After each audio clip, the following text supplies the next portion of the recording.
Hello my friends, this is Brian, the Speaker for the Dead, coming to you today with another video. So, this week, I've been doing a lot of thinking about Friends. As you may have seen, I made another video on Friends earlier this week. Well, I'm going to make another video about Friends. But this time, it's going to be the TV show, Friends. You know, Joey, Chandler, Rachel, Monica, Phoebe, and Ross. Yeah. So now I gotta admit something here. When this show was originally coming out, I was not a huge fan of it. I thought that it's way over sexualized. It was funny and I liked it, but it wasn't a big part of my life when I was growing up. Or when this was on in the 90s, I was doing other stuff. I was busy. I didn't care about that kind of stuff as much, I guess. But I wasn't a fan of the show. But HBO Max has the entire season, the entire series on right now. So I've been kind of binge watching. Just, I saw it on there and I thought, hey, I remember liking this a bit, but then I just, lost interest in it. Never really cared. But really what got me watching this was something that Bill Marr said. So, yeah, just kind of sad, but which I'm going to start doing videos refuting Bill Marr, because Bill Maher's funny. Bill Marr is a kind of guy that when he's right, and when he's wrong, oh my gosh, he is so wrong that his wrongness is epic new levels of wrong. And it's kind of sad because he'll be headed towards a good point and then realize that, oh my heck, he's headed towards Sanityville and he veers off into the left. It's always the left. He never goes right. Always into the left lane. Crazy town this way. And he goes left. So I mean, that's the sad thing, is because I think he's a funny guy when he's really on point and when he's being honest with himself and the rest of America and anybody else who watches his show. But he said something, because they had the Friends reunion, I guess, here, or they're having it, or it's coming, or anyway, he was talking about it and making a joke during his New Rules segment that the reunion was just awkward and unpleasant to watch, because if an executive walked, or if a showrunner or writer walked into a TV network today and pitched a show about 6 white heterosexual characters, they would just get laughed right out of the room. Isn't that funny? Yeah, because white people can't be friends, and heterosexual people, ew, to quote Phoebe, ew. And it just got me thinking. So I started watching the show and I'm like, no, this was when TV was good. This was when TV was fun. Do you guys remember Funny? Do you guys remember funny sitcoms? Do you remember shows that you actually wanted to watch? Like Cheers and Frasier and funny comedies and stuff that dealt with all kinds of topics. Because he made it sound like Friends was homophobic. I'm like, that's not how I remember that show. And so I started watching it. Well, I find it hard to believe that a show's homophobic when, from almost the inception of the show, Ross loses his wife to a lesbian relationship. And this lesbian couple, and the woman that was his wife becomes pregnant with his baby before their divorce. And then basically she becomes a lesbian, gets married to a lesbian later in the show, and they're in the show throughout the whole thing. There are gay characters. They talk about gayness. But this is back when you could actually make jokes about gay people. When you could actually just make jokes. You remember when we could just do that and enjoy a comedy situation and make fun of straight people and gay people and everybody? Nobody was immune from being made fun of. And oh my gosh, there are no black people in this show. What a Travis Shamockery. Oh, but wait, there are gay people. There are black people in this show. They're not main characters. And how just racist as that. Oh my gosh. But they're gay people, or gay. I keep saying gay people because he really focused in on that. But there are black people in this show. I mean, they're secondary characters, but I hate to tell you this, Bill. The portion of white people to other races in this country, it is still a very much predominant white country. But if you watch network television and television in general, Netflix or whoever's making shows right now, you would think that our country is made up of 90% black people, and 50% of that population is gay, and 50% of everybody else is gay, lesbian, transgendered, queer, Q plus IAFL FCMO, you know, or in love with their toasters, because, you know, that's a thing now. But it really got me thinking how off the mark everything is. And, you know, we've talked about this before, but you know what? That's what I'm finding that I have to do. I have to go back to watch old shows. I can't watch the new stuff. I can't even watch make you feel good commercials because they're only directed at people of a minority group. You can dream higher, go bigger. Do you remember when those messages applied to everybody? Not anymore. You can only dream higher, go bigger in whatever it is you're talking about if you're black, Hispanic, gay, queer, non-binary, whatever. You know the drill. If you're white and straight, and God forbid you're a man, you're out of luck. It's not for you. There's nothing out there for you anymore. There are no heterosexual shows. And he made this big thing about how Ellen had to pretend not to be gay on her own show when she was gay. And she had to come out on her own show, and it's this big deal, and now there's just gay people scattered everywhere. Are we grateful for that? Yeah, because that's the most important thing about a human being, is who they sleep with. That's what we care about. That's all we really care about ever now. Used to be, that was just a minor part of a person's personality, but oh no, not now. That is the center crux of your universe, who you sleep with. And it made this big point about how Ellen wasn't allowed to be gay on her own show. And I just thought, oh, mon Dieu, you mean she had to act like something she wasn't on a TV show? She had to act? Oh my gosh! What a terrible world we used to live in. I grew up in a racist, demented, twisted, evil world in the 90s and in the 80s. I mean, where were all the gay people? Where were all of the people of weirdo-ness? I mean, they were pushed into the closet and pushed into the side, where I wish they would have stayed forever. Not because I don't care, and I don't mean that literally, but I just, could people just live their lives without being beat over the head with the weirdo-ness of everybody? Look, I have my own idiosyncrasies. I have those things that make me a little different and stuff. But you know what? I don't put them on display for maximum amount of time so that that's all people see. I just don't do it. Because that's only a small part of what makes me who I am.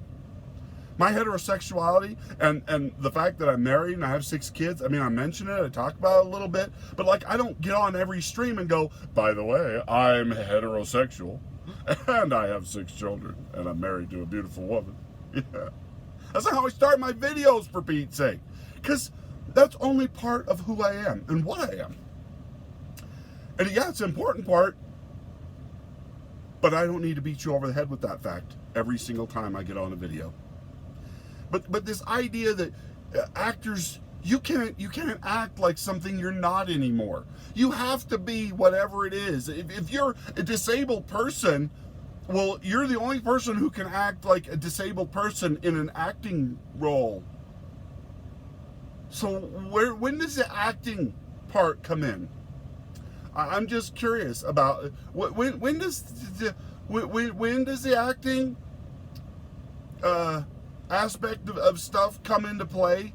I'm asking for a friend. I'm asking for a friend.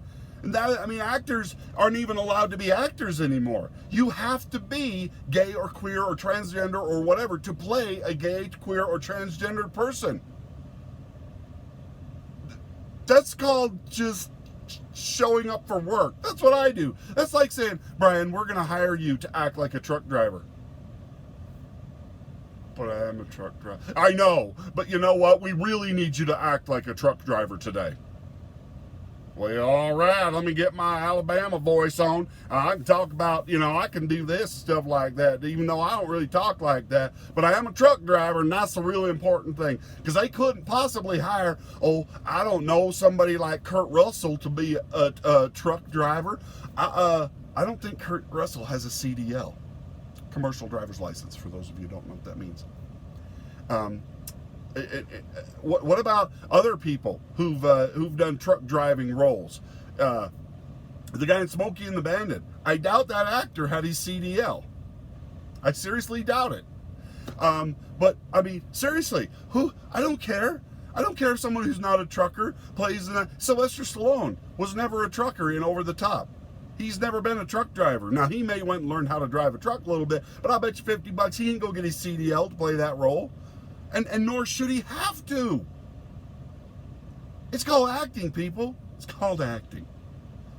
But seriously, my mind has been on friendship and friend stuff a lot. And watching this show, it just made me think, that was such a good show. And I want shows like that back.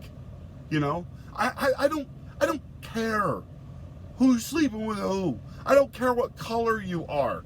I don't. If you want to have a show with all black people, fine.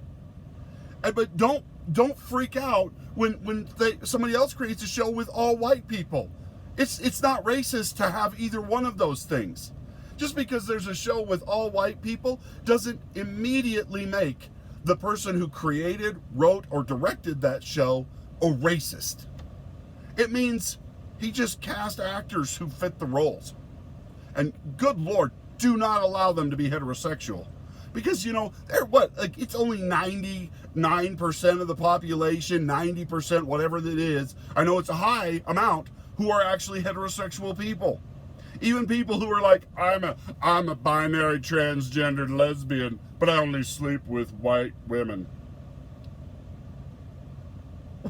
What? No, that makes you a heterosexual. You're just trying to pretend you're something you're not to fit in. Anyway, I just wanted to talk about this because I'm really going to start going after Bill Marr on stuff. Not because I don't like him. I actually do. But he gets so close to good points.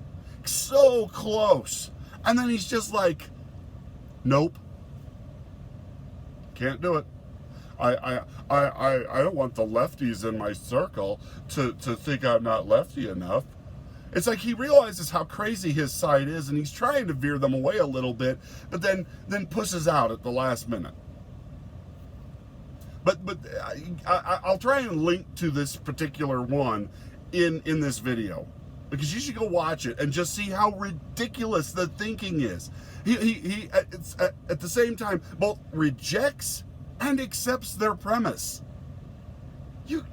You can't do that. You have to do one or the other. You can't be only partially crazy with this kind of stuff. It really is an all or nothing proposition. You either want to be completely psychotically crazy, or you want to be just normal. And normal is a thing. Normal is people walking down the street without being an assless chaps. Normal is walking down the street and having no one know who you sleep with. Not wearing t-shirts that say, I sleep with horses. Ew. Gee, why do I need to be a part of all of this? I don't want to be. And like I said, I find myself going back to try and find, but how long do you think it's going to be before shows like Friends have a disclaimer put on them? This show does not represent the diversity and the love that NBC now has for all races. We didn't in the 90s, but now we do. Like Disney's going back and putting warnings on their cartoons like Dumbo because the crows are racist. They're not, they're just singing crows for Pete's sake. Get a clue. But anyway, let me know what your thoughts are on this. I mean, are you finding you're in the same boat? You just can't watch anything that's made right now? I can't even watch commercials without going, Lord, please save us and be with the starving pygmies down there in New Guinea, amen. You know, if I had a time machine, I don't think I'd go back to become rich or wealthy or anything like that. I'd just go back to a time when things still made sense. When the crazy people weren't being put in charge of the asylum. When our president wasn't a complete moron. And that applies to so many presidents nowadays. I mean, I feel like we're a little bit in, Hitchhiker's Guide to the Galaxy, where the president has become just a figure to keep people distracted from what the truly powerful and evil people behind the scenes are doing.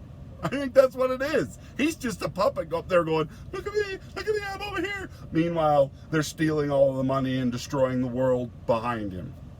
Or off to the side where you can't see it. Don't look behind that curtain. Anyway, let me know what you think about this. Do you miss shows like Friends? Do you miss shows like Frasier and Cheers and shows that were just funny and nobody was like, oh, I am so offended that there are not enough black people in this? Maybe the show was shot in a white neighborhood. Hey, you know what? I'm offended by the fact that the Cosby Show had so many black people in it. Why were there so many black people in a show about a black family, damn it? That's just wrong. No, it isn't. The Cosby Show was great. Irregardless of what happened with Bill Cosby later on. I liked that too. Same genre, same era. And I was okay with it. Do you remember with just being okay with things and not having to make a national issue out of every stinking little thing? And Bill Marr says, that's progress. Where we are now is progress. No. Where we are now is more racist, more divided, more seeing color. Dr. Martin Luther King would just cry to see what we have become. Because this is not what his dream was. This is nobody's dream. This is our nightmare. This is normal people's nightmare, what we're living now. Happy thoughts, huh? Yay! Anyway, let me know what you think in the comments, and we'll talk to you next time. Bye now.